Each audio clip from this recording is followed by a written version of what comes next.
ईद का दिन है। गांव के बच्चे नए कपड़े पहनकर मेले की ओर जा रहे हैं। किसी के हाथ में खिलौने होंगे, किसी के पास मिठाइयां। लेकिन उन्हीं बच्चों के बीच एक छोटा सा लड़का भी चल रहा है। उसकी जेब में है सिर्फ 3 पैसे। और फिर भी आज वही लड़का सबसे बड़ा दिल दिखाने वाला है। यह कहानी है महान लेखक मुंशी प्रेमचंद की अमर कहानी ईदगाह की। आज उसी ईदगाह को सुनते हैं। स्टोरी वर्ल्ड, किस्सों और कहानियों की दुनिया।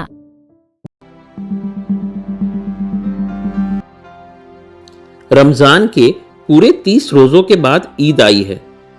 कितना मनोहर, कितना सुहावना प्रभात है। वृक्षों पर कुछ अजीब हरियाली है, खेतों में कुछ अजीब रौनक है, आसमान पर कुछ अजीब लालिमा है। आज का सूर्य देखो, कितना प्यारा, कितना शीतल, मानो संसार को ईद की बधाई दे रहा हो। गांव में कितनी हलचल है। ईदगाह जाने की तैयारियां हो रही हैं। किसी के कुर्ते में बटन नहीं है, पड़ोस के घर से सुई धागा लेने दौड़ा जा रहा है। किसी के जूते कड़े हो गए हैं, उनमें तेल डालने के लिए तेली के घर भागा जाता है। जल्दी जल्दी बैलों को सानी पानी दे दें। ईदगाह से लौटते लौटते दोपहर हो जाएगी। 3 कोस का पैदल रास्ता, फिर सैकड़ों आदमियों से मिलना भेंटना। दोपहर के पहले लौटना असंभव है। लड़के सबसे ज्यादा प्रसन्न हैं। किसी ने एक रोजा रखा है, वह भी दोपहर तक। किसी ने वह भी नहीं। लेकिन ईदगाह जाने की खुशी उनके हिस्से की चीज है। रोजे बड़े बूढ़ों के लिए होंगे, उनके लिए तो ईद है। रोज ईद का नाम रटते थे, आज वह आ गई। अब जल्दी पड़ी है कि लोग ईदगाह क्यों नहीं चलते। इन्हें गृहस्थी की चिंताओं से क्या प्रयोजन। सेवैयों के लिए दूध और शक्कर घर में है या नहीं, इनकी बला से ये तो सवैया खाएंगे। वह क्या जाने कि अब्बा जान क्यों बदहवास चौधरी कायम अली के घर दौड़े जा रहे हैं। उन्हें क्या खबर कि चौधरी आज आंखें बदल ले तो यह सारी ईद मुहर्रम हो जाए। उनकी अपनी जेबों में तो कुबेर का धन भरा हुआ है। बार बार जेब से अपना खजाना निकालकर गिनते हैं और खुश होकर फिर रख लेते हैं। महमूद गिनता है 1, 2, 10, 12। उसके पास 12 पैसे हैं। मोहसिन के पास 1, 2, 3, 8, 9, 15 पैसे हैं। इन्हीं अनगिनत पैसों में अनगिनत चीजें लाएंगे। खिलौने, मिठाइयां, बिगुल, गेंद और जाने क्या क्या। और सबसे ज्यादा प्रसन्न है हामिद। वह 4-5 साल का गरीब सूरत दुबला पतला लड़का, जिसका बाप गत वर्ष हैजे की भेंट हो गया और मां न जाने क्यों पीली होती होती एक दिन मर गई। किसी को पता न चला क्या बीमारी है। कहती तो कौन सुनने वाला था। दिल पर जो कुछ बीतती थी वो दिल में ही सहती थी, और जब न सहा गया तो संसार से विदा हो गई। अब हामिद अपनी बूढ़ी दादी अमीना की गोद में सोता है और उतना ही प्रसन्न है। उसके अब्बा जान रुपये कमाने गए हैं, बहुत सी थैलियां लेकर आएंगे। अम्मी जान अल्लाह मियाँ के घर से उसके लिए बड़ी अच्छी अच्छी चीजें लाने गई हैं, इसलिए हामिद प्रसन्न है। आशा तो बड़ी चीज है, और फिर बच्चों की आशा, उनकी कल्पना तो राई का पर्वत बना लेती हैं। हामिद के पांव में जूते नहीं हैं। सिर पर एक पुरानी धुरानी टोपी है जिसका गोटा काला पड़ गया है, फिर भी वह प्रसन्न है। जब उसके अब्बा जान थैलियां और अम्मी जान नियामतें लेकर आएंगी तो वह दिल के अरमान निकाल लेगा। तब देखेगा मोहसिन, नूरे और सम्मी कहां से उतने पैसे निकालेंगे। अभागिन अमीना अपनी कोठरी में बैठी रो रही है। आज ईद का दिन है और उसके घर में दाना नहीं। आज आबिद होता तो क्या इसी तरह ईद आती और चली जाती। इस अंधकार और निराश में वो डूबी जा रही है। किसने बुलाया था इस निगोरी ईद को?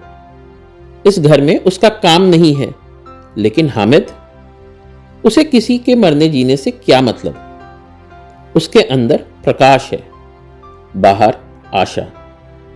विपत्ति अपना सारा दलबल लेकर आए, हामिद की आनंद भरी चितवन उसका विध्वंस कर देगी। हामिद भीतर जाकर दादी से कहता है, तुम डरना नहीं अम्मा, मैं सबसे पहले आऊंगा, बिल्कुल ना डरना। अमीना का दिल कचोट रहा था। गांव के बच्चे अपने अपने बाप के साथ जा रहे हैं। हामिद का बाप अमीना के सिवा और कौन है? उसे कैसे अकेले मेले में जाने दे? उस भीड़ भाड़ में बच्चा कहीं खो जाए तो क्या हो? नहीं, अमीना उसे यूं जाने न देगी। नन्ही सी जान 30 कोस चलेगा कैसे? पैर में छाले पड़ जाएंगे। जूते भी तो नहीं है। वो थोड़ी थोड़ी दूर पर उसे गोद में ले लेगी, लेकिन यहां सवैया कौन पकाएगा? पैसे होते तो लौटते लौटते सब सामग्री जमा करके चटपट बना लेती। यहां तो घंटों चीजें जमा करते लगेंगे। मांगे ही का तो भरोसा ठहरा। उस दिन फहीमन के कपड़े सिले थे, 8 आने पैसे मिले थे। उस अठन्नी को ईमान की तरह बचाती चली आती थी इसी ईद के लिए। लेकिन कल ग्वालन सिर पे सवार हो गई तो क्या करती? हामिद के लिए कुछ नहीं है तो 2 पैसे का दूध तो चाहिए ही। अब तो कुल 2 आने पैसे बच रहे हैं। 3 पैसे हामिद की जेब में, 5 पैसे अमीना के बटुए में। यही तो बिसात है और ईद का त्योहार। अल्लाह ही बेरा पार लगाए। धोबन और नाइन और मेहतरानी और चुरहारिन सभी तो आएंगी। सभी को सवैया चाहिए और थोड़ा किसी की आंखों नहीं लगता। किस किस से मुंह चुराएगी? और मुंह की चुराए? साल भर का त्योहार है। जिंदगी खैरियत से रहे, उनकी तकदीर भी तो उसी के साथ है। बच्चे को खुदा सलामत रखे, यह दिन भी कट जाएंगे। गांव से मेला चला और बच्चों के साथ हामिद भी जा रहा था। कभी सबके सब दौड़कर आगे निकल जाते, फिर किसी पेड़ के नीचे खड़े होकर साथ वालों का इंतजार करते। यह लोग इतना धीरे धीरे चल रहे हैं। हामिद के पैरों में तो जैसे पड़ लग गए हैं। वो कभी थक सकता है? शहर का दामन आ गया। सड़क के दोनों ओर अमीरों के बगीचे हैं। पक्की 4 दीवारी बनी हुई है। पेड़ों में आम और लीचियां लगी हुई हैं। कभी कभी कोई लड़का कंकड़ी उठाकर आम पर निशाना लगाता है। माली अंदर से गाली देता हुआ निकलता है। लड़के वहां से एक फलांग पर हैं, खूब हंस रहे हैं। माली को कैसा उल्लू बनाया है। बड़ी बड़ी इमारतें आने लगी।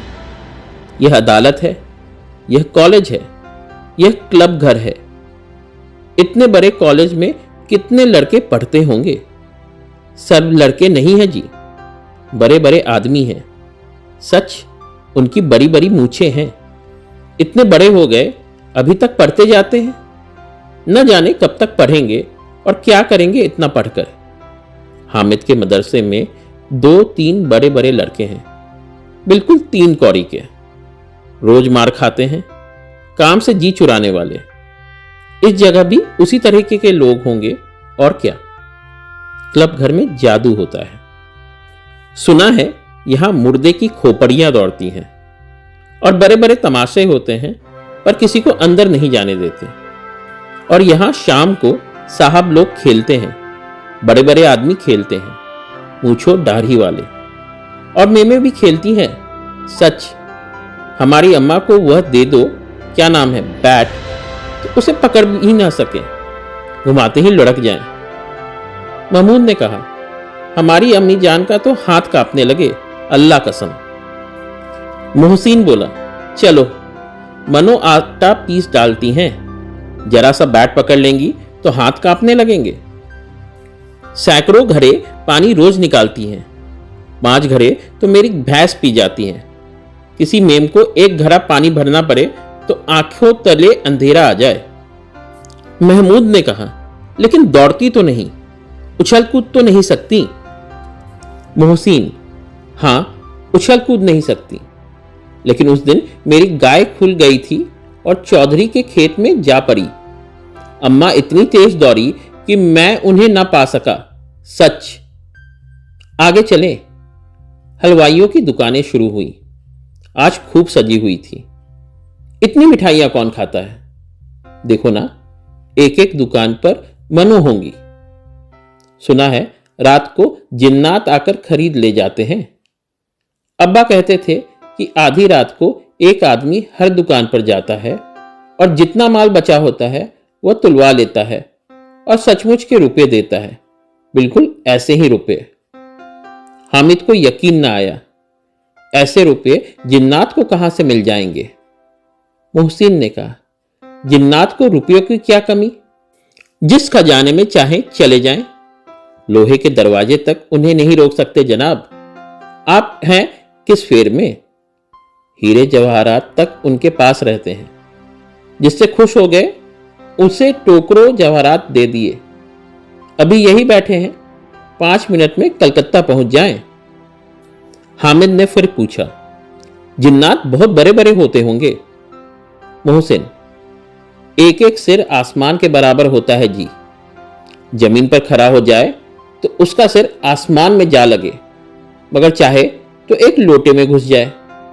हामिद, लोग उन्हें कैसे खुश करते होंगे? कोई मुझे वो मंत्र बता दे तो एक जिन को खुश कर लूं। मोहसिन, अब यह तो मैं नहीं जानता, लेकिन चौधरी साहब के काबू में बहुत से जिन्नात हैं। कोई चीज चोरी हो जाए, चौधरी साहब उसका पता लगा देंगे और चोर का नाम भी बता देंगे। जुमराती का बछुआ उस दिन खो गया था। 30 दिन हैरान हुए, कहीं न मिला तो झक मारकर चौधरी के पास गए। चौधरी ने तुरंत बता दिया मवेशी खाने में है और वहीं मिला। जिन्नात आकर उन्हें सारे जहान की खबरें दे जाते हैं। अब उसकी समझ में आ गया कि चौधरी के पास इतना धन क्यों है और क्यों उनका इतना सम्मान है। आगे चले। यह पुलिस लाइन है, यही सब कांस्टेबल कवायद करते हैं। रैटन, फाइफो रात को बेचारे घूम घूम कर पहरा देते हैं, नहीं चोरियां हो जाएं। मोहसिन ने प्रतिवाद किया, यह कांस्टेबल पहरा देते हैं, तभी तुम बहुत जानते हो। अजी हजरत, यही चोरी कराते हैं। शहर में जितने चोर डाकू हैं सब इनसे मिले रहते हैं। रात को ये लोग चोरों से कहते हैं चोरी करो, और आप दूसरे मोहल्ले में जाकर जागते रहो पुकारते हैं। जब ही इन लोगों के पास इतने रुपए आते हैं। मेरे मामू एक थाने में कांस्टेबल हैं, 20 रुपया महीना पाते हैं, लेकिन 50 रुपये घर भेजते हैं। अल्लाह कसम, मैंने एक बार पूछा था कि मामू आप इतने रुपए कहां से पाते हैं? हंसकर कहने लगे, बेटा अल्लाह देता है। फिर आप ही बोले, हम लोग चाहे तो एक दिन में लाखों मार लाएं, हम तो इतना ही लेते हैं जिससे अपनी बदनामी ना हो और नौकरी ना चली जाए। हामिद ने पूछा, यह लोग चोरी करवाते हैं तो कोई इन्हें पकड़ता नहीं? मोहसिन उसकी नादानी पर दया दिखाकर बोला, अरे पागल, इन्हें कौन पकड़ेगा? पकड़ने वाले तो यह लोग खुद हैं, लेकिन अल्लाह इन्हें सजा भी खूब देता है। हराम का माल हराम में जाता है। थोड़े ही दिन हुए मामू के घर में आग लग गई, सारी लई पूंजी जल गई, एक बर्तन तक ना बचा। कई दिन पेड़ के नीचे सोए, अल्लाह कसम पेड़ के नीचे। फिर न जाने कहां से 100 कर्ज लाए तो बर्तन भाड़े आए। हामिद, 100 तो 50 से ज्यादा होते हैं। कहां 50, कहां 100। 50 एक थैली भर होता है, 100 तो 2 थैलियों में भी ना आए। अब बस्ती घनी होने लगी थी। ईदगाह जाने वालों की टोलियां नजर आने लगी। एक से एक भड़कीले वस्त्र पहने हुए थे, कोई इक्के टांगे पर सवार, कोई मोटर पर।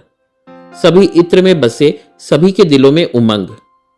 ग्रामीणों का यह छोटा सा दल अपनी विपन्नता से बेखबर, संतोष और धैर्य में मगन चला जा रहा था। बच्चों के लिए नगर की सभी चीजें अनोखी थीं। जिस चीज की ओर ताकते ताकते ही रह जाते और पीछे से बार बार हॉर्न की आवाज होने पर भी न चेतते। हामिद तो मोटर के नीचे जाते जाते बचा। सहसा ईदगाह नजर आया। ऊपर इमली के घने वृक्षों की छाया, नीचे पक्का फर्श है जिस पर जाजिम बिछा हुआ है और रोजेदारों की पंक्तियां एक के पीछे एक न जाने कहां तक चली गई हैं, पक्की जगत के नीचे जहां जाजिम भी नहीं है।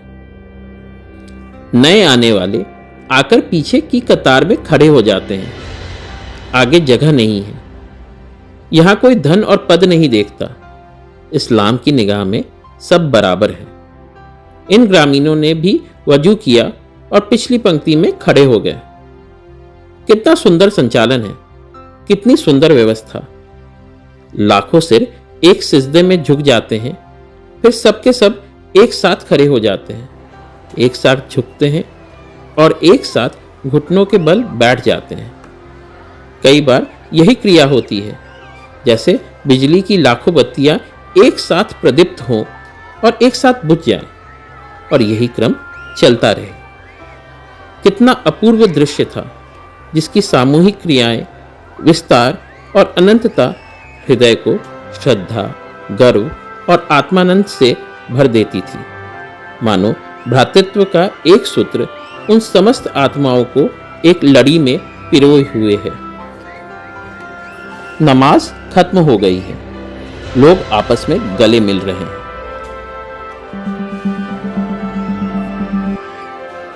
तब मिठाई और खिलौनों की दुकान पर धावा होता है। ग्रामीणों का यह दल इस विषय में बालकों से कम उत्साही नहीं है। यह देखो, हिंडोला है, 1 पैसे देकर चढ़ जाओ। कभी आसमान पर जाते हुए मालूम होगे, कभी जमीन पर गिरते हुए।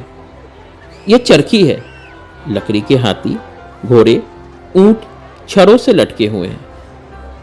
1 पैसा देकर बैठ जाओ और 25 चक्रों का मजा लो।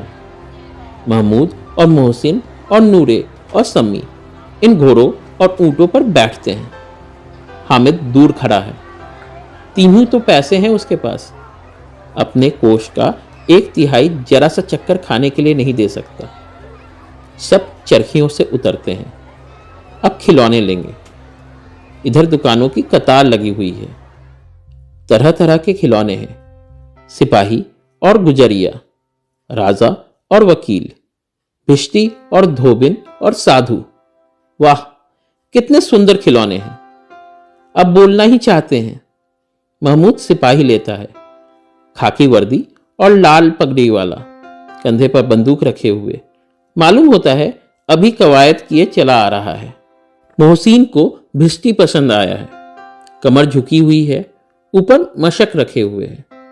मशक का मुंह एक हाथ से पकड़े हुए है। कितना प्रसन्न है, शायद कोई गीत गा रहा है। बस मशक से पानी उड़ेलना ही चाहता है। नूरे को वकील से प्रेम है। कैसी विद्वता है उसके मुख पर।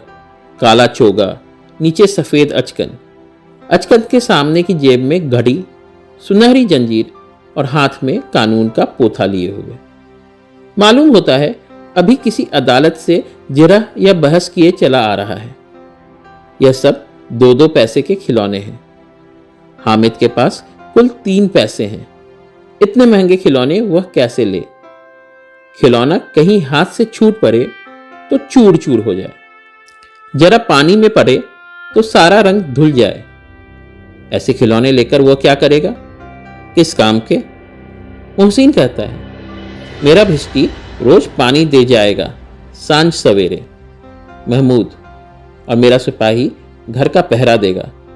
कोई चोर आएगा तो फौरन बंदूक से फायर कर देगा। नूरे, और मेरा वकील खूब मुकदमा लड़ेगा। सम्मी, और मेरी धोबिन रोज कपड़े धोएगी। हामिद खिलौनों की निंदा करता है। मिट्टी के ही तो हैं, गिरे तो चकनाचूर हो जाए।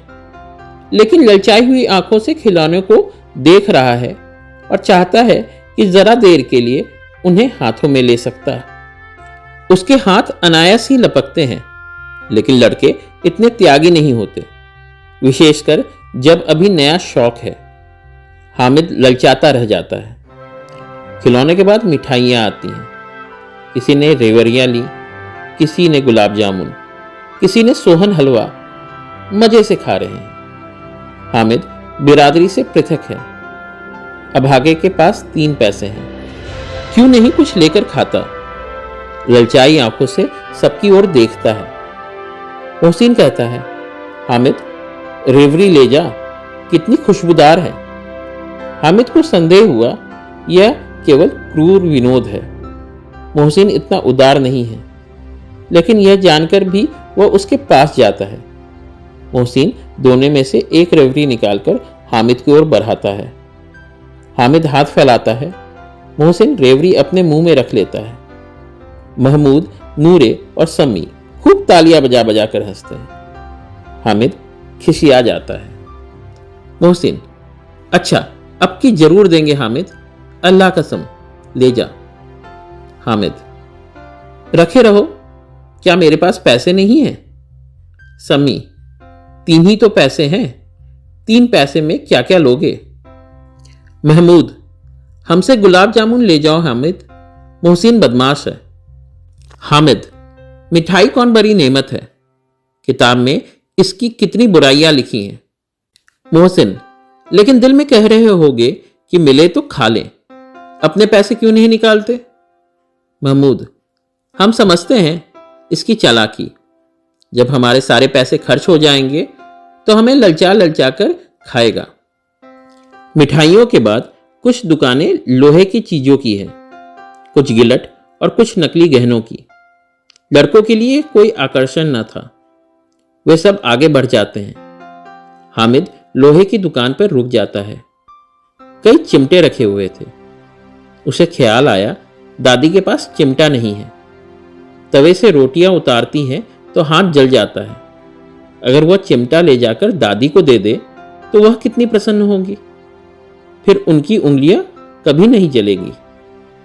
घर में एक काम की चीज हो जाएगी। खिलौनों से क्या फायदा, व्यर्थ में पैसे खराब होते हैं। जरा देर की खुशी होती है, फिर तो खिलौने को कोई आंख उठाकर नहीं देखता। यह तो घर पहुंचते पहुंचते टूट फूट कर बराबर हो जाएंगे। चिमटा कितने काम की चीज है। रोटियां तवे से उतार लो, चूल्हे में सेक लो। कोई आग मांगने आए तो छटपट चूल्हे से आग निकालकर उसे दे दो। अम्मा बेचारी कहाँ फुर्सत है कि बाजार आए, और इतने पैसे ही कहाँ मिलते हैं, रोज हाथ जला लेती है। हामिद के साथी आगे बढ़ गए हैं। सबील पर सबके सब शरबत पी रहे हैं। देखो सब कितने लालची हैं। इतनी मिठाइयां ली, मुझे किसी ने एक भी न दी। उस पर कहते हैं मेरे साथ खेलो, मेरा यह काम करो। अब अगर किसी ने कोई काम करने को कहा तो पूछूंगा, खाएं मिठाइयां, आप मुंह सरेगा, फोड़े फुंसियां निकालेंगी, आप ही जवान चटोरी हो जाएगी। तब घर के पैसे चुराएंगे और मार खाएंगे। किताब में झूठी बात थोड़ी ही लिखी है, मेरी जबान क्यों खराब होगी। अम्मा चिमटा देखते ही दौड़कर मेरे हाथों से ले लेंगी और कहेंगी, मेरा बच्चा अम्मा के लिए चिमटा लाया है। हजारों दुआएं देंगी, फिर पड़ोस की औरतों को दिखाएंगी। सारे गांव में चर्चा होने लगेगी, हामिद चिमटा लाया है, कितना अच्छा लड़का है। इन लोगों के खिलौने पर इन्हें कौन दुआएं देगा? बड़ों की दुआएं सीधे अल्लाह के दरबार में पहुंचती हैं और तुरंत सुनी जाती हैं। मेरे पास पैसे नहीं हैं। तभी मोहसिन और महमूद यूं मिजाज दिखाते हैं। मैं भी इनको मिजाज दिखाऊंगा। खेले खिलौने और खाएं मिठाइयां। मैं नहीं खेलता खिलौने, किसी का मिजाज क्यों सहूं। मैं गरीब सही, किसी के कुछ मांगने तो नहीं जाता। आखिर अब्बा जान कभी ना कभी तो आएंगे, अम्मा भी आएंगी ही। फिर इन लोगों से पूछूंगा, कितने खिलौने लोगे? एक एक को टोकरियां खिलौने दूं और फिर दिखा दूं कि दोस्त के साथ इस तरीके का सलूक किया जाता है। यह नहीं कि 1 पैसे की रेवड़ियां ली तो चिढ़ा चिढ़ा कर खाने लगे। सबके सब हंसेंगे कि हामिद ने चिमटा लिया है। हंसे, मेरी बला से। उसने दुकानदार से पूछा, यह चिमटा कितने का है? दुकानदार ने उसकी ओर देखा और कोई आदमी साथ ना देखकर कहा, तुम्हारे काम का नहीं है जी। बिकाऊ है कि नहीं? बिकाऊ क्यों नहीं है? और यहां क्यों लाद लाए हैं? तो बताते क्यों नहीं? क्या पैसे का है? 6 पैसे लगेंगे। हामिद का दिल बैठ गया। ठीक ठीक बताओ। ठीक ठीक 5 पैसे लगेंगे। लेना हो लो, नहीं तो चलते बनो। हामिद ने कलेजा मजबूत करके कहा, 3 पैसे लोगे? यह कहता हुआ वह आगे बढ़ गया कि दुकानदार की घुड़कियां ना सुने। लेकिन दुकानदार ने घुड़कियां ना दी, बुलाकर चिमटा दे दिया। हामिद ने उसे इस तरह कंधे पर रखा मानो बंदूक है और शान से अकड़ता हुआ संगियों के पास आया। जरा सुने सबके सब क्या आलोचनाएं करते हैं। मोहसिन ने हंसकर कहा, यह चिमटा क्यों लाया पगले? इसे क्या करेगा? हामिद ने चिमटे को जमीन पर पटक कर कहा, जरा अपनी भिष्टी जमीन पर गिरा दो, सारी पसलियां चूर चूर हो जाए बच्चों की। महमूद बोला, तो यह चिमटा कोई खिलौना है? हामिद, खिलौना क्यों नहीं है? अभी कंधे पर रखा, बंदूक हो गई। हाथ में ले लिया, फकीरों का चिमटा हो गया। चाहूं तो इससे मंजीरे का काम ले सकता हूं। एक चिमटा जमा दूं तो तुम लोगों के सारे खिलौनों की जान निकल जाए। तुम्हारे खिलौने कितना ही जोर लगाएं, मेरे चिमटे का बाल भी बाका नहीं कर सकते। मेरा बहादुर शेर है चिमटा। सम्मी ने खंजरी ली थी, प्रभावित होकर बोला, मेरी खंजरी से बदलोगे? 2 आने की है। हामिद ने खंजरी की ओर उपेक्षा से देखा। मेरा चिमटा चाहे तो तुम्हारी खंजरी का पेट फाड़ डाले।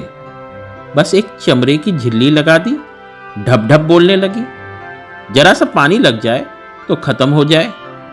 मेरा बहादुर चिमटा आग में, पानी में, आंधी में, तूफान में बराबर डटा खड़ा रहेगा।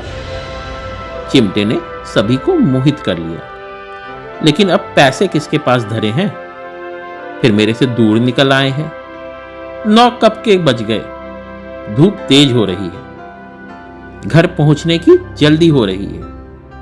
बाप से जिद भी करें तो चिमटा नहीं मिल सकता।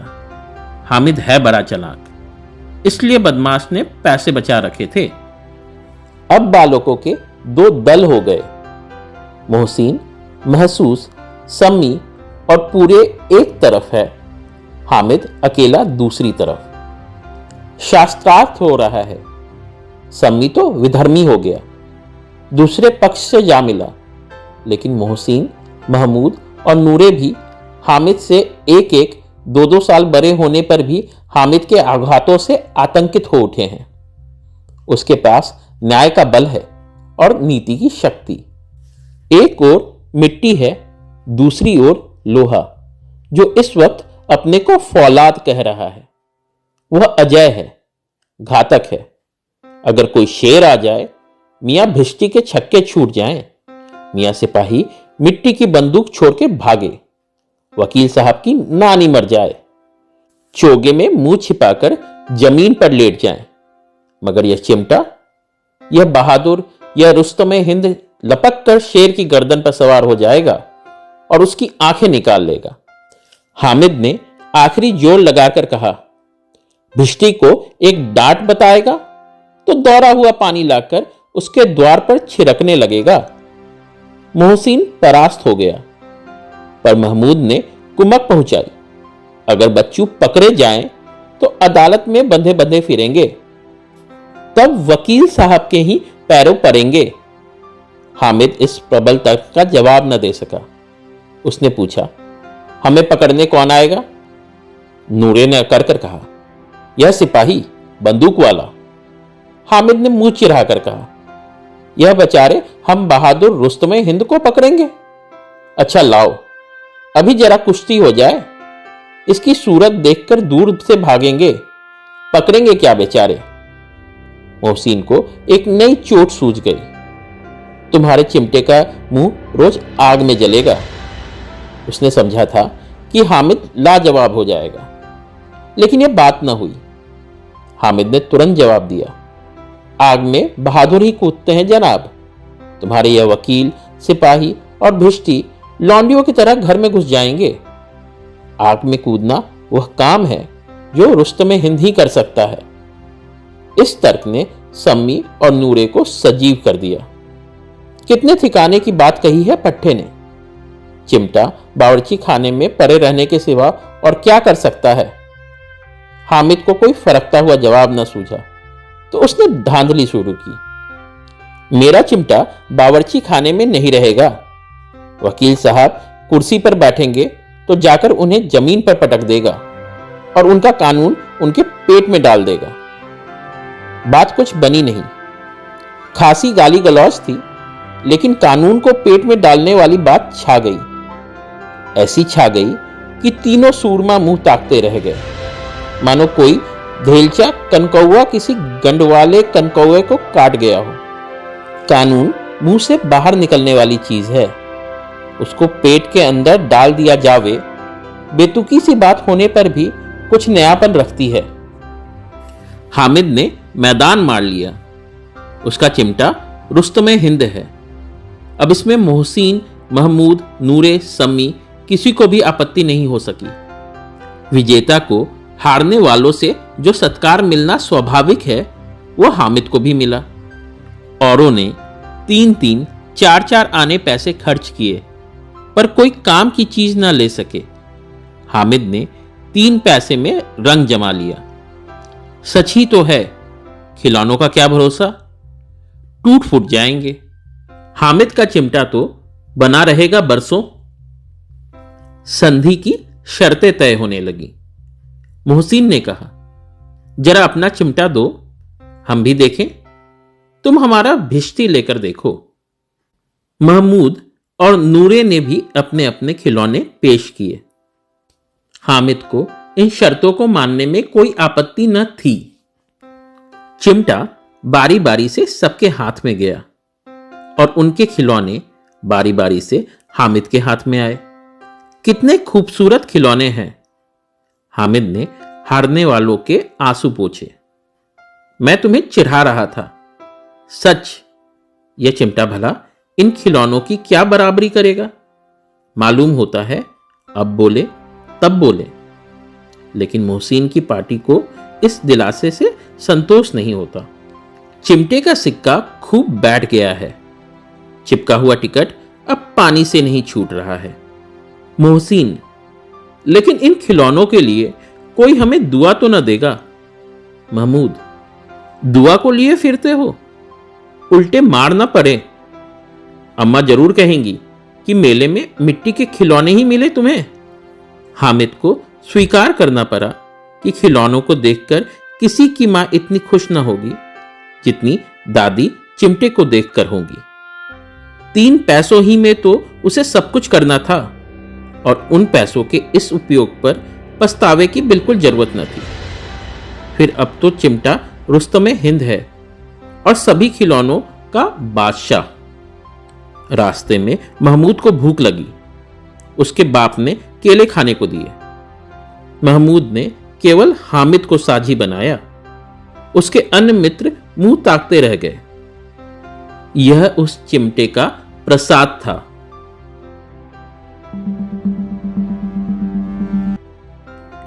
ग्यारह बजे गांव में हलचल मच गई। मेले वाले आ गए। मोहसिन की छोटी बहन ने दौड़कर भिश्ती उसके हाथ से छीन लिया और मारे खुशी के जो उछली तो मियां भिश्ती नीचे आ रहे हैं और परलोक सिधारे। इस पर भाई बहन में मारपीट हुई। दोनों खूब रोए। उसकी अम्मा यह शोर सुनकर बिगड़ी और दोनों को ऊपर से 2-2 चाटे और लगाए। मियां नूरे के वकील का अंत उनके प्रतिष्ठानुकूल इससे ज्यादा गौरवमय हुआ। वकील जमीन पर या ताक पर तो नहीं बैठ सकता। उसकी मर्यादा का विचार तो करना ही होगा। दीवार में 2 खूंटियां गाड़ी गई। उन पर लकड़ी का एक पटरा रखा गया। पटरे पर कागज का कालीन बिछाया गया। वकील साहब राजा भोज की भांति सिंहासन पर विराजे। नूरे ने उन्हें पंखा झलना शुरू किया। अदालतों में खास की टट्टियां और बिजली के पंखे रहते हैं, क्या यहां मामूली पंखा भी ना हो? कानून की गर्मी दिमाग पर चढ़ जाएगी कि नहीं?